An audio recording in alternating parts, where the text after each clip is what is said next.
जय जगन्नाथ शुभ सकाळ आपण मानकर दिन शुभमय हेउ मंगलमय हेउ मु देवाशीष पारी आपण मानक आमर Shri Gopal Krishna astrological YouTube channel को स्वागत जनाऊँगी। आज विशेष तथ्य उपस्थापन होची बिछा राशि मासिक राशिफल फेब्रुआरी 2025।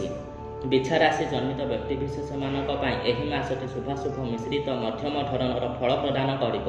उपरिष्ट कर्मचारी मानक सहित सुसंपर्क स्थापित हेब। अधिकरू अधिक शारीरिक परिश्रम करिवे एवं सफलता पाइबे। छोट भाई भौणी मानक सहित बहुत भल समय काटिबे एवं पाखापाखि स्थान को बुलाबुली करबाकु मध्य जाई पारंती। धार्मिक कार्य भी मन लागिबो। घरे किंबा कौनसी देवालय रे पूजा पाठ और होमर आयोजन करि पारंती किंबा सेही भली कौनसी कार्यक्रम रे सक्रिय अंशग्रहण करिपारंती। एही मासरे नूतन जानवाहन भूमि गृह किंबा जमी क्रय करने कार्य को स्थगित रखिले भल हेबो।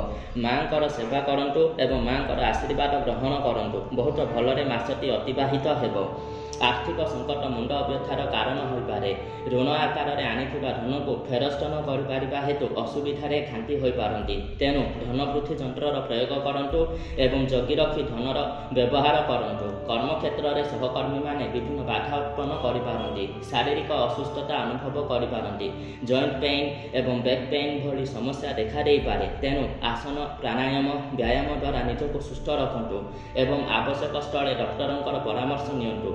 छात्र छात्री मानकर मन बारंबार भ्रमित हेबो। पढ़िथिबा पाठ भूली जाई पारंती एवं एग्जाम रे कम मार्क आसी पारे। सेथिपाई सतर्क हुंतु एवं माँ सरस्वतींकर कवच धारण करंतु। वाणिज्य व्यवसाय रे बहुत शुभ फल प्राप्त हेबो। अन्य कौनसी भी प्रतिकार आवश्यकता नाही।